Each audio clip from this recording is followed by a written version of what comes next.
Hello friends, welcome to Telugu law students. AP and TS చాలా మంది law CET apply చేస్తున్నారు. అందులో చాలా మంది ఉద్యోగాలు చేసే వాళ్ళు ఉన్నారు. వాళ్ళు మెయిన్ గా ఎల్ఎల్బి డిస్టెన్స్ లో చేయొచ్చా, లేదా మేము రెగ్యులర్ గా కాలేజ్కి వెళ్ళలేము, అటెండెన్స్ మేనేజ్ చేయొచ్చా, అసలు ఎలా ఉంటుంది, ప్రాబ్లమ్స్ ఏమైనా వస్తాయని చాలా అడుగుతున్నారు. ఈ వీడియో చివరి వరకు చూడండి, చాలా వరకు అయితే అర్థమయ్యే అవకాశం అయితే ఉంది. మనం అటెండెన్స్ మేనేజ్ చేయొచ్చా అంటే ఖచ్చితంగా చేయొచ్చండి. కాకపోతే కొన్ని రూల్స్ అయితే ఉన్నాయి. ఆంధ్రప్రదేశ్కి సపరేట్గా, అలాగే తెలంగాణకి సపరేట్గా. ఆంధ్రప్రదేశ్లో మనం చూసినట్లయితే రీసెంట్ డేస్లో చాలా చేంజెస్ అయితే వస్తూ ఉన్నాయి. ప్రతి కాలేజీలో కూడా ఈ ఫేస్ రికగ్నైజేషన్ కానివ్వండి, థంబ్ ఇంప్లిమెంటేషన్ కానివ్వండి జరుగుతాయి అనే ఒక టాక్ అయితే ఒక 1 year బ్యాక్ నుంచి వచ్చింది. అయితే ఎందుకో తెలియదు కానీ అవి లేట్ అవుతూ ఉంది. కాబట్టి ఎవరైతే ఎల్ఎల్బి చేయాలనుకుంటున్నారో, ఎవరైతే ఎంప్లాయీస్ గా ఉండి, సో ఏజ్ లిమిట్ కూడా లేదు మనకు, 60-70 years వాళ్ళు కూడా చదివే వాళ్ళు ఉన్నారు. ఏజ్ లిమిట్ లేదు కాబట్టి ఉద్యోగాలు తప్పకుండా చేయాలి. అలాగే కుటుంబ పోషణ గురించి కూడా చాలా మంది ఉద్యోగం చేయాలి, అలాగే చదువుకోవాలని ఆశ ఉంటుంది. సో ఇలాంటి వాళ్ళు ఎక్కువగా ఉండడాన్ని బట్టి ఏమో తెలియదు కానీ కొంచెం లేట్ అవుతుంది. కాబట్టి ఇలాంటి వారికి ఎల్ఎల్బి చదువుకోవాలంటే ఇదే టైము, తప్పకుండా వెంటనే అప్లై చేసుకొని ఈ సంవత్సరంలో జాయిన్ అవ్వడానికి అయితే చూడండి. నెక్స్ట్ ఇయర్ ఎలాంటి రూల్స్ వస్తాయో మనకు తెలియదు.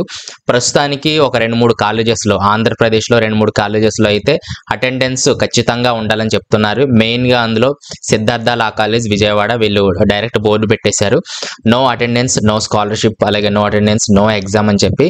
కాబట్టి ఇలాంటి కాలేజెస్ ఒక 2-3 ఉన్నాయి. నేను లాస్ట్ వీడియోలో కూడా చెప్పాను, ఒకసారి ఆ వీడియో కూడా డిస్క్రిప్షన్లో ఇస్తాను, ఒకసారి చూడండి. అది కూడా సిద్ధార్థ లా కాలేజ్ ఒకటి, అలాగే గుంటూరులో ఏసీ కాలేజ్ ఒకటి, అలాగే తిరుపతి అంబేద్కర్ లా కాలేజ్ ఒకటి నా దృష్టికి వచ్చాయి. నా దృష్టికి రాని ఇంకో 2-3 ఉండొచ్చు, నాకు తెలియదు. ఒకవేళ తెలిస్తే ఎవరైనా కింద కామెంట్స్ లో తెలియచేయండి, లేదా నాకు ఎవరైనా చెప్తే నేను కింద కామెంట్స్ లో పిన్ చేసి పెడతాను. అవి చూసుకొని వాటికి కొంచెం దూరంగా ఉండి మిగిలిన అన్ని కాలేజెస్ లో కూడా మీరు ఎల్ఎల్బి డిస్టెన్స్ కాదండి, ఓన్లీ రెగ్యులర్ లోనే చేయాలి. డిస్టెన్స్ మోడ్ అసలు లేదు. బార్ కౌన్సిల్ దానికి అప్రూవ్ ఇవ్వలేదు. కాబట్టి మీరు ఖచ్చితంగా రెగ్యులర్ పద్ధతిలోనే మీరు ఎల్ఎల్బి చేయాల్సి ఉంటుంది. ఏదైనా సరే మీరు ఎల్ఎల్బి రెగ్యులర్, అలాగే డిగ్రీ అనేది డిస్టెన్స్ లో, లేదా పీజీ డిస్టెన్స్ లో అవి చేయొచ్చు, కానీ ఎల్ఎల్బి అనేది డిస్టెన్స్ లో అస్సలు చేయడం కుదరదు. ఇది ఆంధ్రప్రదేశ్కి సంబంధించిన విషయం. తెలంగాణలో అయితే ఆల్మోస్ట్ అన్ని కాలేజెస్ లో కూడా మనం అటెండెన్స్ అనేది మేనేజ్ చేసుకోవచ్చు. కాకపోతే నేను అటెండెన్స్ మేనేజ్ చేయమని చెప్పానని నేను వీడియో చేశాను కదా, ఈ వీడియోని అందరికి పంపించేసి, అలాగే కాలేజీకి స్టాఫ్ కి చూపించేసి, ఇదిగో ఈయన ఇలా చెప్తున్నాడు కాబట్టి మీరు ఎందుకు చేయట్లేదు అనేసి ఎవరిని జడ్జ్ చేయొద్దు. ఇది జస్ట్ నేను ఇన్ఫర్మేటివ్ గా, అసలు ఈ మ్యాటర్ నేను చెప్పకూడదు. చాలా మంది బ్యాడ్ నెగిటివ్ కామెంట్స్ కూడా పెట్టారు, ఎందుకు మీరు ఇలా యువతని ప్రేరేపిస్తున్నారు డిస్టెన్స్ లో చేయమని చెప్పి. అసలు రెగ్యులర్ గా వెళ్తేనే కదా కేస్ లాస్, మూట్ కోర్ట్స్, ఎలా అడ్వకేట్ అవ్వాలో తెలిసేది, మీరు ఎందుకు ఇలా చేస్తున్నారు అంటున్నారు. కాకపోతే చాలా క్వశ్చన్స్ దీని మీద వస్తున్నాయి కాబట్టి వీడియో అయితే చేస్తున్నాను. మాక్సిమం 5 years ఎల్ఎల్బి ఎవరైతే చేస్తున్నారో, అంటే ఇంటర్మీడియట్ లెవెల్లో ఉండే పిల్లలు ఎవరైతే చేస్తున్నారో వారు ఖచ్చితంగా రెగ్యులర్ గా వెళ్ళి చదువుకోవడానికి అయితే ఇంట్రెస్ట్ చూపండి. రిమైనింగ్ కొన్ని పరిస్థితుల వల్ల, అలాగే కుటుంబ పరిస్థితుల వల్ల ఉద్యోగాలు చేస్తూ చదువుకోవాలి, అలాగే అంటే 30 years అబోవ్ అయితే ఖచ్చితంగా మనం ఉద్యోగాలు చేస్తూ చదువుకోవాల్సిందే. ఇలాంటి వాళ్ళు తప్పదు అనుకుంటే వాళ్ళైతే కొంచెం అటెండెన్స్ మేనేజ్ చేసుకున్నా కొంచెం కాలేజ్ మేనేజ్మెంట్ అయితే ఒప్పుకుంటుందండి. మిగిలిన వాళ్ళకి అయితే ఒప్పుకునే అవకాశం లేదు, చాలా స్ట్రిక్ట్ అవుతున్నాయి కాలేజెస్ కూడా.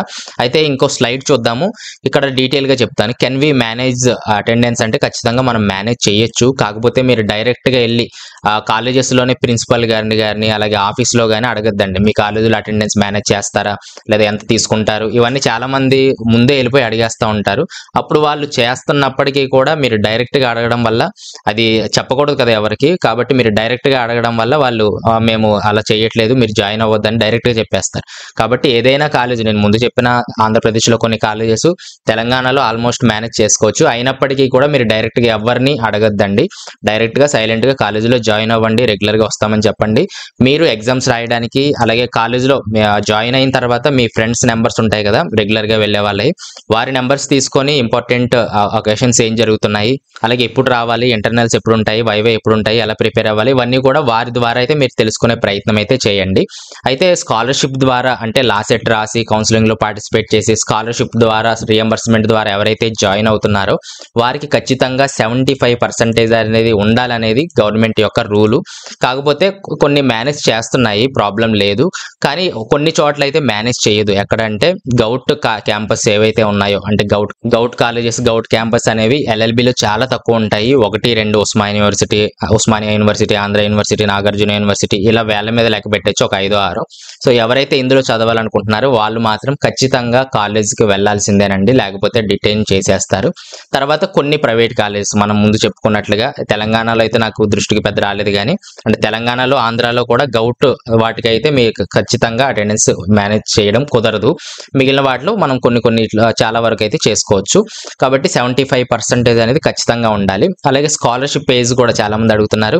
జనరల్ కేటగిరీ అయితే 30 ఇయర్స్ వరకు ఉండొచ్చు. రిజర్వేషన్ కేటగిరీ అయితే 34 ఇయర్స్ వరకు అయితే మీకు రియంబర్స్మెంట్ స్కాలర్షిప్ అయితే వచ్చే అవకాశం అయితే ఉంది. సో ఇవి చిన్న రూల్స్. డైరెక్ట్ మీరు ఎప్పుడూ కూడా కాలేజ్ మేనేజ్మెంట్ని డైరెక్ట్గా అడగద్దు, మేనేజ్ చేస్తారని చెప్పి, ఎంత డబ్బులు తీసుకుంటారని చెప్పి.